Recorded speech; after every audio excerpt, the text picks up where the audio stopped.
I'm going to jump right into it. The first topic is Intel ready. Sorry, not Intel, it's India ready. There are too many Intel people on this panel, by the way, including me. You know, the semiconductor industry has been in India for a long time. And several semiconductor companies have been operating here for decades. But the reshaping of the global economy, as I mentioned earlier, significantly influenced by the aforementioned geopolitical risks and India's increased dependency on semiconductors, are creating new, expanded opportunities. So Professor Paulraj, since you're in the middle of this as part of the ISM, is India ready to take advantage of the opportunity to become a leading player in the semiconductor industry? Thank you, Nick. To answer your question briefly, of course, I think there are lots of things going for India broadly. I think the digital transformation is going to have huge payoffs. And in deep tech, there's a lot of political will, and that political will is across all parties, so it's going to last for many years or decades. And many other tailwind, like the capital markets have become very tech-friendly. So a lot of things that are supporting deep tech. So that's the first part. So coming to semiconductors, of course, India is the haven for many, many companies do chip design. Intel over here has tens of thousands of people. I'm a little bit closer to Broadcom and Qualcomm, and we have lots of people here. So I believe something like 40,000 engineers in India doing fabulous design. So that's good, and we want to grow that. The area that I'm focused on now as part of the government is also growing fabulous semiconductor companies which are Indian headquartered. There's a value in building Indian companies, and so that's where I'm focused on. And there are many factors in favor of that too. But nevertheless, in order to improve the success factors of Indian semiconductor fabless, we need to do a few things, and I will talk about it later as the questions go around. But one of the very, very important things is to bring in venture capital. The venture capital industry, typically today in a fabulous company in the United States, I see it through my own experience 25 years ago, or now with Celesta and other venture capital firms I've advised, is typically their entry fee to sort of get to any kinds of market viability is at least $100 million. So India today is not quite there, our local venture capital. So US venture capital coming in will be enormously effective. So one of the things I keep pushing with the Indian government is how to make that happen and how to enable and make venture capital from the US successful. Not only will they bring money, but bring many other valuable assets to make our company successful. To be sure that the Indian Fabulous is still at the very beginning of a long journey. So we need a lot of help, and we look forward to US venture capital helping out. Nivruti, you're also involved in a lot of this. Any thoughts? Yes, definitely, I have my thoughts. So like my introduction said, I worked for Intel for 30 years, the only company I worked for. So I have, been part of design, IP, designing of CPUs, analog, mixed signal, platform, hardware, software, and the whole stack. So the question was, is India ready? My answer is India is getting ready. And I will be very honest when I'll tell you that when India was really looking for Intel to invest, now, recently, the reason why it is harder for companies with leading technology, one is a capital that Professor Paulraj said, we are talking about $20-some billion. This is huge investment. So if investments say it's taken care of, then we have two things to look at, supply and demand. Today, India's demand is about $35 billion of semiconductors, and our belief is by 2030, it's going to get 100 billion. By the time 2030 comes, the world will be 1 trillion. So we'll be 10% of the semiconductor demands if things go as is. My belief is semiconductor needs is going to increase. So I talked about demand. Our demand is smaller. So what we have to look at is build in India, but build for the world. To do that, the supplier ecosystem is very important. So very recently, I was on an 8-day trip to US and I met 40 companies. I'll just say one of them was Lamb, say. The way I was trying to pitch to them is, I want to look at Lamb and I want to look at their bill of materials. I want to look at the bottommost layer of their raw materials that go into Lamb, or raw materials that go into Intel, or anybody that is building a product, even for example GM or Ford. The end product is a car for them. I'm looking at the raw materials. I'm trying to draw the raw materials and those suppliers into India, and I'm saying, for a sheet metal, for forging, I have an opportunity with a fab, I have an opportunity with a car, I have an opportunity with another machinery equipment. So I'm looking at every level of bill of materials, the reverse bill of materials, and trying to draw them into India.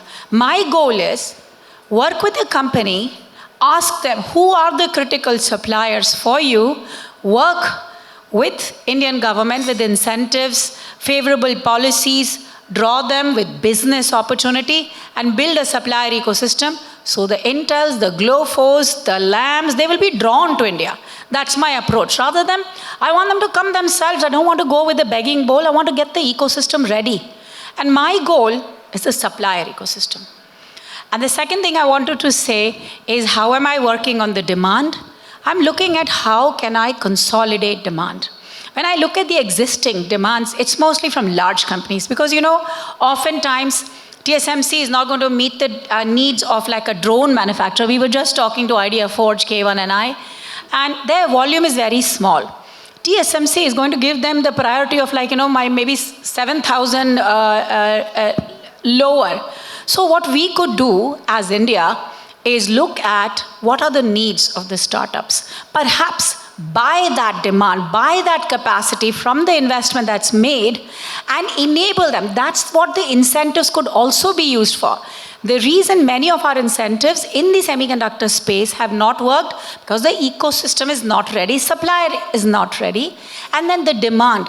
So what we are doing is, my belief is, in the next few years, we will have a fab, we will create demands through our entrepreneurs, through our existing players and the world. I stole my own tagline from Intel into Invest India. My tagline in Intel was, I want to maximize Intel with maximum India. But oftentimes the second line is forgotten. Maximize India with maximum Intel. So now when I'm with Invest India, what I did is I said, okay, I'm using the same tagline for me. I'm saying I want to maximize India with a maximum world. But I'm also looking at maximize world with maximum India. Because we are in the game. We are no longer bench warmers.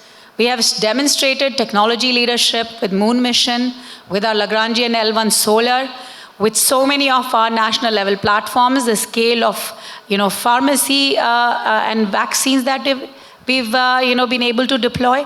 We've shown our governance leadership with G20. We've shown our sports leadership. Finally, with so many hundreds of goals. And then also in the entertainment industry with an Oscar. So I really think India has arrived. What we have to do is work together, not forget the demand and supply and the finance. And then, we can create magic here as well. So Keyvan, I have a related question for you. And that is, when we talk about is India ready? We have to rightly talk about it in two different categories. There's the fabless, where we might be more ready, and then there is the manufacturing side. And you, having a lot of experience on the operating side, what are your thoughts in terms of readiness relative to infrastructure and logistics and some of the other challenges? Great question. Nick and Celesta team, thank you for sponsoring this event. And it's a great honor to be with you all. As the person that's actually responsible for all of Intel's manufacturing expansions and strategies, I'm going to take a moment and just give a little bit of I would say some basics of what does it take for a semiconductor manufacturing and operation to be successful, right? That's sort of foundational. And this is so important because if there is one thing we learned during COVID times, is the supply chain resiliency is so important than ever before. And couple that with so much geopolitics going on, right? When you talk about data, when you talk about AI, when you talk about this revolution that's happening, right? With just data is being embraced everywhere. Whether it's your car, whether it's your heart monitor, whether it's your PC, whether it's your, the data center. What do they all need? They all need chips. They all need that, semiconductors, right? And that has become so foundational in this supply chain. And as Nivruti said, building the capability to supply that, it is foundational to any modern economy, right? So what does it take to be successful? Be not just, hey, get in the game. You want to be world class. It's a very, very competitive and fast moving, right? Many of you know about Moore's Law, right? That has sort of carried this industry for leading edge. Now, there's also the mature nodes. There's big market for that as well. But when you look at what it takes to be successful, there are really three elements, right? And you can answer yourself, is India ready? The first big element of that is you got to have the infrastructure. The infrastructure meaning, water, land, electricity. People think of semiconductors as, hey, it's just go to places where you have cheap labor. No, it's a highly fixed cost business. It's capital assets. It's critical to be successful. So maintaining those and utilizing those is critically important. You got to have the infrastructure that is stable and is able to support that. Number two, you got to have a good regulatory environment, meaning you can actually operate. You have the license to operate. You can get permits. You can actually get parts in and out, right? Regulatory environment is extremely important. And what's the number three thing? It's talent. You have to have a good pipeline of engineers, technicians to be able to run. This is not like any other type of manufacturing. This foundational technology, right?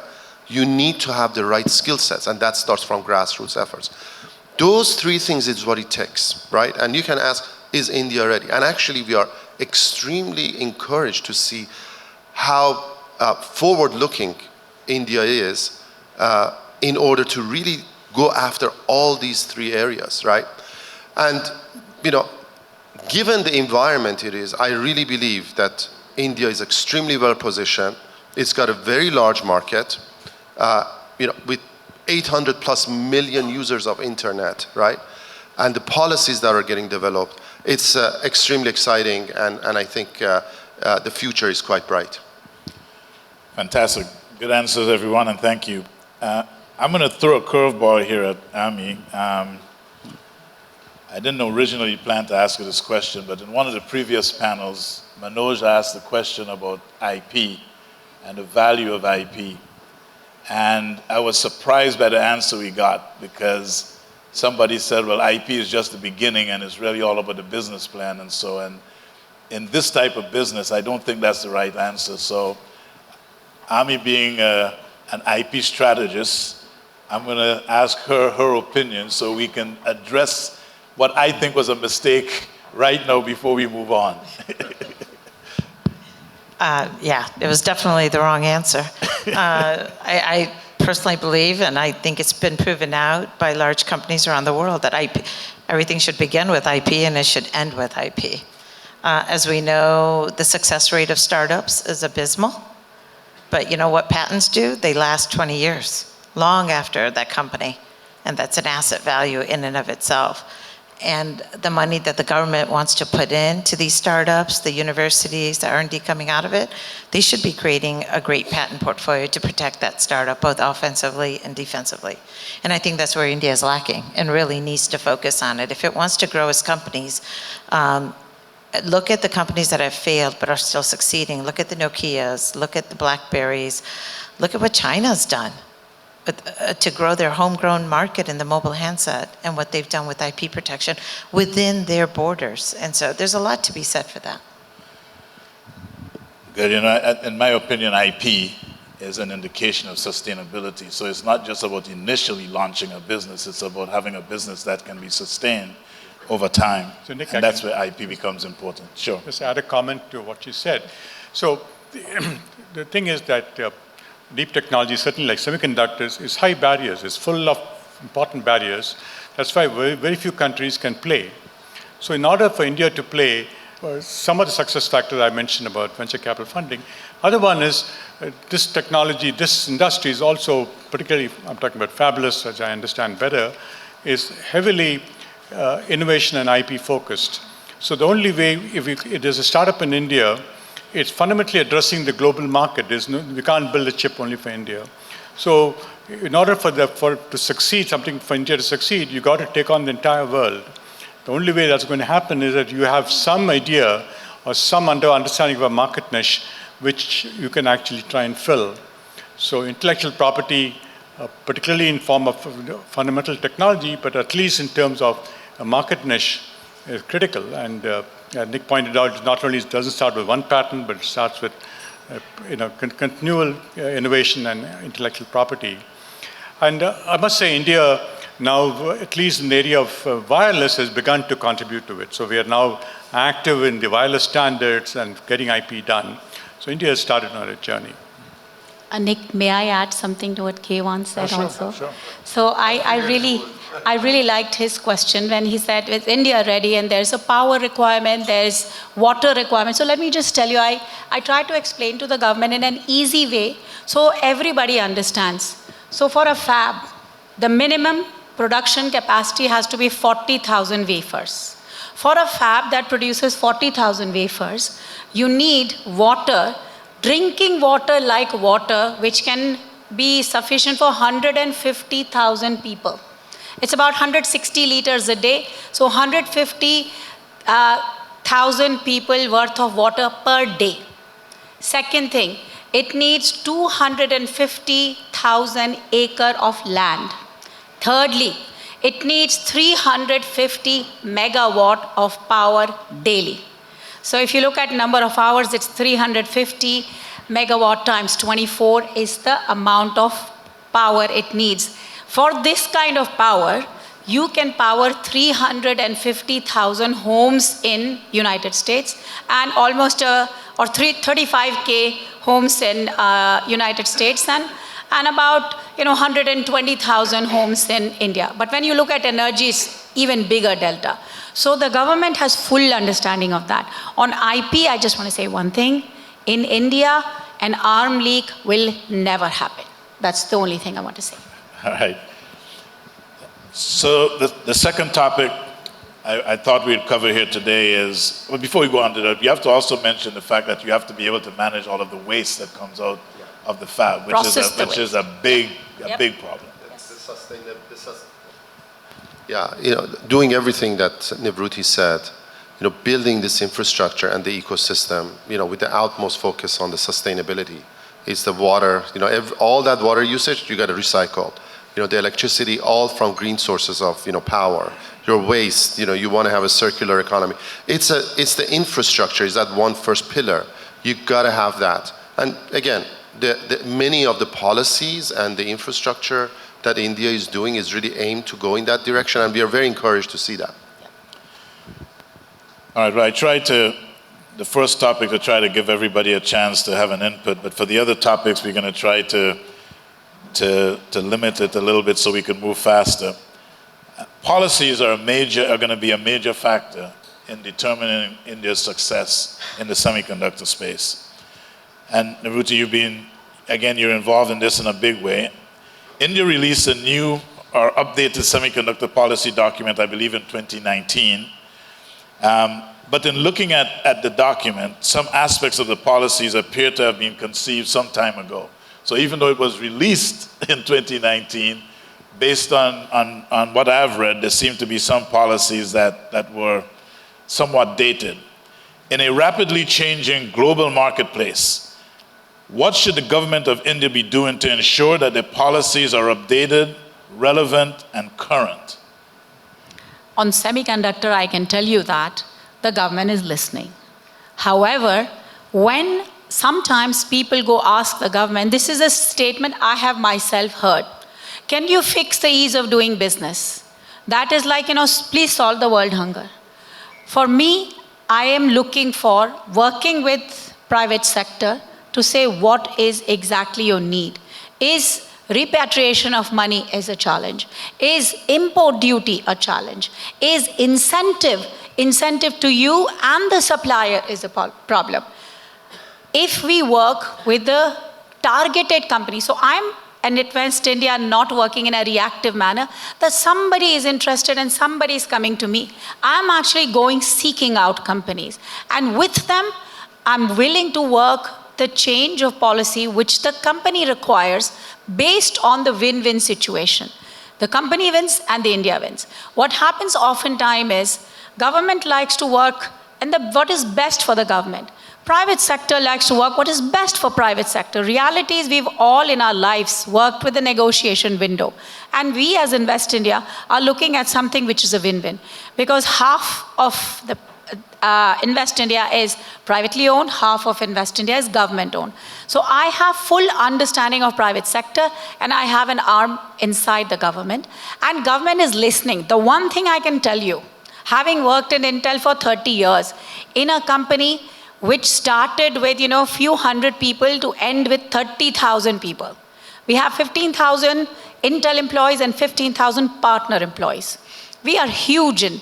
Despite being such a large presence, I have had struggles with the government, but I can tell you, the government is listening.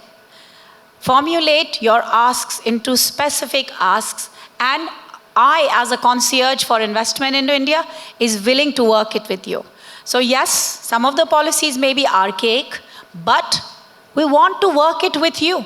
Whether it's automotive, whether it is semiconductor, whether it is, technical textiles, we are listening. I want to work with you. I want to redo the policy. I'll tell you, Piyush Goyal has answered one question. I was in US, one company had some issue about some licensing. I made a call and he said, we will resolve it in 48 hours. That's the responsiveness that I'm talking about.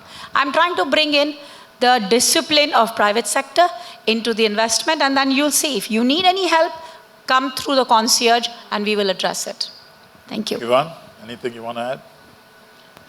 It's such a critical topic, and I know the time is limited. I would just say, people would think of, hey, you can promote a semiconductor sort of capability, by just, a company just makes a decision. There's just so much more than that. For you to, run an operation that needs to be world-class, you really need to make sure all those three things have to be in place. Infrastructure, regulatory environment, and the talent. One of those things are missing, this is not going to be successful. And the future of the Moore's Law and even any of the semiconductor, because it's such a fixed cost business, if you are not competitive, you are out. It's a very, very, unfortunately, a simple equation of economics. Policies are critical. Why you saw that the industry deteriorated from Europe and US over the last 3 decades was not because some magic happened. It was the policies that were happening in other parts of the world promoted many of these innovations and manufacturing to go to these places because they voted for it. And US and Europe didn't. Now, perhaps late, but it's a foundational capability that neither part or region of the world can lose because of the supply chain resilience. So policy is critically important for this journey to be successful. And India is extremely well positioned, and it's just going to require that engagement, like Nivruti said, to have that two-way dialogue so that these policies are shaped in the right way. So Professor Paulraj, as exemplified by Taiwan, Israel, and China, who all had different approaches to developing a semiconductor industry and ecosystem, what can India learn from these various approaches? So I'm going to focus again only on fabless, which I understand better. I was actually involved with Israel 20 years ago for 3 or 4 years. And Israel now is a huge success in fabless industry. So I also knew quite a bit of China, but more from the investing viewpoint. So we can learn a whole lot. I would say that I'm just going back to fabless. Now that actually I've seen about 20 companies in the country now looking for money, and we have funded a few. I also seen companies outside government funding. There are a lot of factors which are needed to make these, try and get these companies successful. I mean, in the best of terms, only 50% will succeed. But even to get 50% is not going to be easy. So one thing, among the things that we need to do, we can learn from, particularly in Israel, was to try and bring back experienced people out of existing ecosystems back to the country. In our case, for example, we have a whole lot of people in the United States from Indian origin. Many of them have done 2 or 3 companies, have a lot of arrows in their backs, understand the industry, understand all the issues, the very difficult issues in the industry, who can come back and start things here. They'll bring back a boat full of experience will be useful. I think a policy factor which supports that will be very useful. And that happened in Israel, and it happened in much bigger scale in China.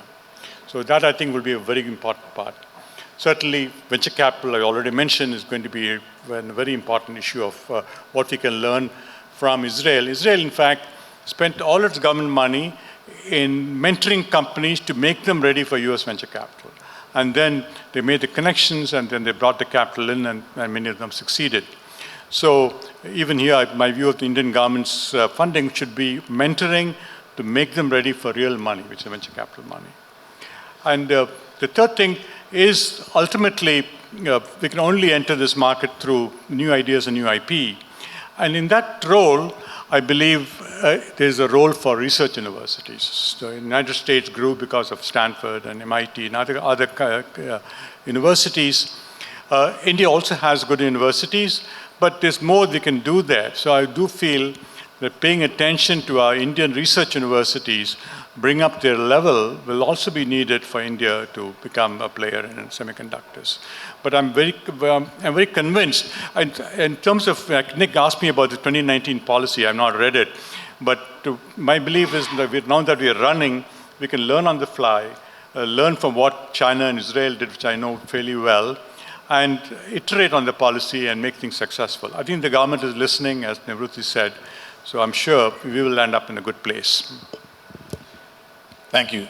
So, Ami, a different aspect of that question. If you look at what Israel is able to do, leveraging the U.S.-Israel corridor, as people put it, to become a key supplier of engineering talent and IP to the semiconductor industry, there's been a lot of talk about the India-U.S. corridor, or the U.S.-India corridor, depending on which side of the border the person is talking from. How should, or how can or should India leverage this US-India corridor to become both a potential supplier of engineering resources, but more importantly, of intellectual property? Let me start with Israel, because I'm familiar with Israel and their Office of Chief Scientist, OCS, that Israel very successfully created to create that ecosystem for their startups, and then really marrying them to the VCs, and then eventually to Silicon Valley, right? If you look at what Israel did, you don't see any big companies, but they have a really good exit strategy. And as an investor, I have a $3 billion fund, but I've never invested a penny in India. And the reason for that, and I only invest in tech and deep science, it's the policy. And we have to start from the government. And I think the earlier speakers today, for those of you who were here all day, we have to start from the money from the government, but it's tax policy. It's the IP policies, the court systems, just the basic government policies on what they do. And as an investor, you got to look at all of that. And I think what Israel did was they took away all those roadblocks. They really took away that and really started a foundational strategy on saying, here's our folks, here's how they're starting. OCS will put money into it. We're going to protect it, and we're going to home protect this technology by filing IP, both defensive and offensive coverage. And then we're going to go bring our VCs to put money into it and then grow it. And I think India's there. We definitely have the talent. I think the US-India corridor is you can't get any better than it is right now. And a lot of people are coming back home. And those of us who are in the investment community do want to come. As you can see, Celesta's here. So many others want to come. But we have to remove a lot of those roadblocks. So in the tech world, we often talk about how fast things move. And so pace is important. In fact, not only is it a fast-moving environment, but when we talk about renewable resources, we often forget that time is the most important non-renewable resource. So how important is pace how important a role will pace play in helping India to create this semiconductor industry? And what lessons can be learned from China? I picked China in particular because after about 20 years of major investments in the semiconductor industry in China, it was very slow to develop. And after about 20 years, if you added up all the semiconductor companies in China, it probably added up to a small to mid-sized US company. So what can India learn from that experience to help with their strategy? Keyvan. Again, back to what has really got the whole digital economy from 50 years ago. I mean, start with, you talked about pace, right? Everybody knows Moore's law, right? That's what pace is all about. Double the number of transistors every couple of years. And the industry has stayed on that pace, right? Now, many of you in the investment community know that those who did not stay on that pace, right? What happened? They got wiped out, right? So pace is critical, right? And I'm one of the Intel executives, and I'll be the first to admit that once you're not on the pace of Moore's law, the economics of this business gets very, very difficult, right? And what drives that at the heart of it is technology, right? And the laws of physics in India, China, US, everywhere is the same. So it really starts with innovation. It starts with talent. It starts with really always keep, pushing the envelope, pushing the new capabilities, right? And that pace is not slowing. In fact, it's getting faster with the new emerging capabilities like AI and, the world becoming more and more dependent on data. I think this pace is critical, and that's not just for software development. All aspects of this space, whether you're building a factory, whether you're, your learning rate, your, the speed in which you are getting parts in and out to support that infrastructure, all elements of it, it has to be world class. And that's the one lesson learned from, I would say, especially many places in Asia, is they have built that massive infrastructure that the pace in which they operate actually helps to speed up this, this concept of, how do you get from, the cash coming into the cash going out? And this is critical in a high fixed cost business like semiconductors. One of my lessons from China, on a lighter note, I'm a member of the Chinese academies, and every 2 years I'm in the Great Hall of People, and Xi Jinping would go on for 2 hours about technology, and mostly it's about semiconductors. And a lot of the bureaucrats are lined up, and I got a feeling the subtext in the talk was, if you don't perform, there's a bullet waiting for you. I want to take a different angle.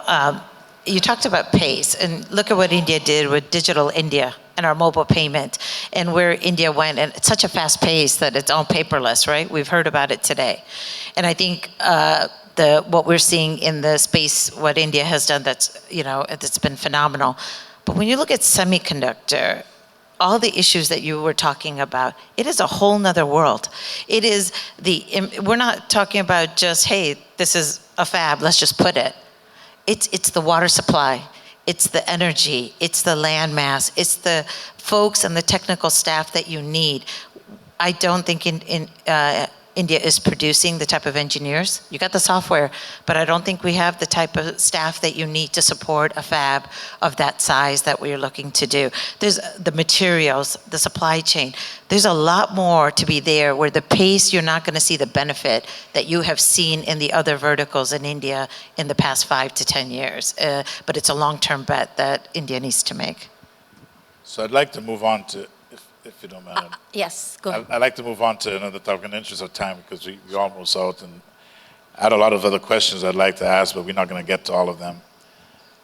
there have been recent announcements about investments in assembly and test. And my first reaction when I heard that was, what took India so long?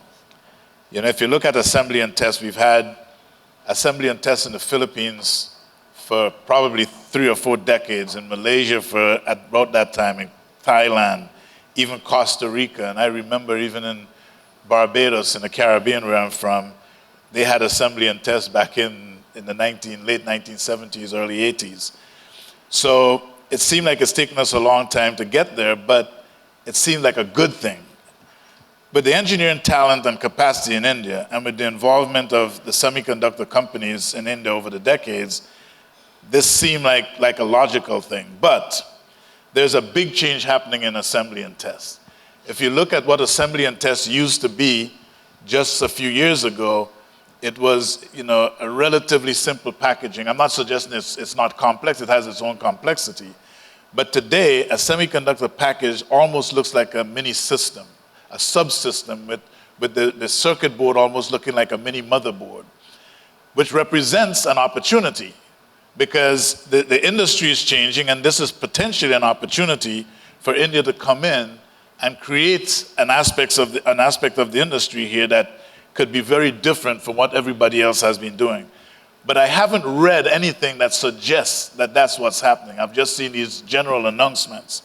So the question on this really is, is this decision to invest coming at the right time for India? And is India's strategy based on these changes that we see? So I'll start with you, Nivruti. Sure. Actually, I love this question. So you may not have heard, but there are many local companies like the Tatas and Reliance are making lots of acquisitions. Acquisitions in the space of PCB. So you know that PCBA has been done in India. There are small companies which are doing PCBs also, but now India is looking at big time into PCBs. There are many companies who are doing passives, the resistors, the capacitors, the voltage regulators, many such things. So the fact that India started late, I'll tell you it's a very simple reason. I actually thought a lot because Intel itself tried to invest about 10, 15 years ago into building an assembly test manufacturing plant.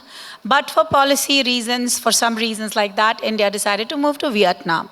But I will be very candid, after getting into the role I am, I studied a lot and realized that China's strategy was manufacturing first, design later. India's strategy was get into the R&D and then do manufacturing later. Of course, the later has become too late, but India has woken up to the need for the manufacturing.